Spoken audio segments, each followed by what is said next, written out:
अनिल गोटेंनी जे आरोप केलेले आहेत तर त्यांनी असंही काल पत्रकार परिषदेमध्ये सांगितले की जर का माझे आरोप खोटे असतील तर साहेबांनी माझ्यावर गुन्हे दाखल करावे. या संदर्भात काय सांगणार? नाही, आता आरोप करणारे तेच आणि सजा मागणारे तेच, त्याबद्दल आमचं काही म्हणणं नाही. पण तो विश्रामगृहामध्ये झालेला प्रकार हा निश्चितपणे निंदनीय आहे. विश्रामगृहावर घडलेली घटना याचा आमचा काय संबंध आहे? आमचा एक तरी सदस्य आल्यापासून विश्रामगृहाकडे गेला का? तिथले सीसीटीव्ही असेल तर चेक करा. एकही सन्मान्य सदस्य त्या ठिकाणी गेलेला नाही. त्यामुळं तिथं घडलेल्या घटनेला किंवा तिथं घडलेल्या बाबीला सन्मान्य सदस्य कोणीही आणि समितीही जबाबदार नाही.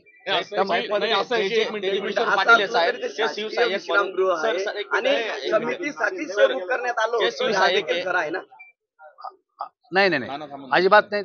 त्याच्यावर आमचं कंट्रोल नाही. ते कोणासाठी बुक केलं, काय केलं, आम्ही तर हॉटेलमध्ये होतो सर्व. आम्हाला आमचं त्याच्यावर कोणाचं कंट्रोल नाही. आणि तुमचं म्हणणं असं की तुमच्या स्वीय सहाय्यकांती ते राहत नव्हते, ती रूम त्यांच्या नावाने बुक असल्याचं समोर आलं आणि तरीही तुमचा दावा की ते नसताना त्यांचं निलंबन का केलं? 100% तो तिथं राहत नव्हता त्या रूम मध्ये. त्यांचं निलंबन 100% सीसीटीव्ही तपासा. 100% त्या रूम मध्ये 102 मध्येच ना ती रूम, 102 रूम मध्ये तो राहत नव्हता. आता समजा मी 105 रूम 103 नंबर मध्ये राहतो आणि 102 मध्ये काही घडलं तर कोणी गांजा आणून ठेवला, कोणी ड्रग्ज आणून ठेवला, जबाबदार मी आहे का? जबाबदार सर, अरे ऐका, याला जबाबदार आम्ही आहेत का?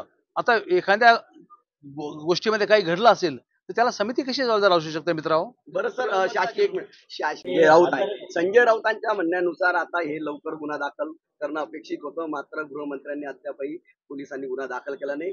आपण किंवा इतर लोक हे सर्व पुरावे नष्ट करतील आणि हे प्रकरण दाबले जाईल असा थेट आरोप संजय राऊतांनी माननीय मुख्यमंत्र्यांनी यामध्ये उच्चस्तरीय चौकशी जाहीर केलेली आहे. संजय राऊत म्हणतात म्हणून नाही होणार आहे. संजय राऊत म्हणजे कायदा ऐका, संजय राऊत त्यांना तेवढंच काम आहे, बाकी काय काम काय दुसरं? संजय राऊत कोण म्हणजे सुप्रीम कोर्टाचे न्यायाधीश आहेत का? ते सांगतील ते झालं पाहिजे का राज्यामध्ये?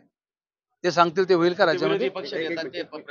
नाही, ते सांगतील ते होईल का राज्यामध्ये? किंवा मी सांगतो ते होईल का? किंवा तुम्ही सांगता ते होईल का? कायदा काही नाही का? कायद्याने एक लक्षात घ्या, कायद्याने काही जरी असले तर कायद्याने वेळ द्यावा लागतो का नाही तपासाला? की आज उच्च न्यायालयाने आज फाशी दिली असं होत असतं का? आज उच्च न्यायालयाची फाशी होऊ शकतं? असं नाही होऊ शकत. तुम्ही आपण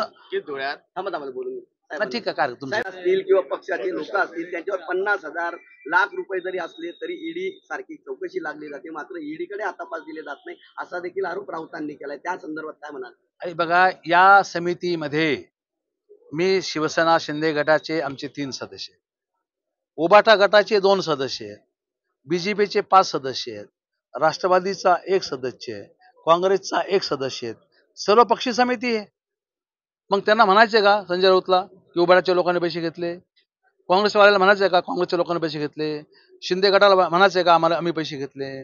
कोणी भाजपच्या म्हणायचंय का भाजपवाल्याने पैसे घेतले? हे साफ खोटे आरोप होत असतात. आरोप असे करत असतात, लोक बिनबुडाचे आरोप करत असतात. तेव्हा मला असं वाटतं की कायदा कायद्याचं काम करील, कायदा तपासील आणि कारवाई होईल. थँक्यू. अध्यक्ष म्हणून मी माझी भूमिका समितीमध्ये तिथं बैठकीमध्ये जाहीर केलेली आहे. आम्ही माननीय मुख्यमंत्री महोदयाला, उपमुख्यमंत्री महोदयाला भेटू, बोलू, सांगू. समितीने काही जरी आरोप झाले असले तरी आपलं कामकाज बंद ठेवलेलं नाही. 3 दिवस आम्ही रात्रंदिवस तब्येत खराब असताना आम्ही गावागावात जातोय, गावागावात भेटतो लोकांना, जनतेशी संवाद. याचं कौतुक तुम्ही करा आमचं. आम्ही गावात गेलो, लोकांना पाणी विचारलं. आणि चांगल्या बातम्यापेक्षा वाईट बातम्यावर का लक्ष देतात? चांगलं प्लीज ऐका ना यार, प्रश्न असा आहे, माझं ऐकून घेणार नाही का? चांगल्या बातम्यापेक्षा तुम्ही अशा बातम्यावर का लक्ष देता?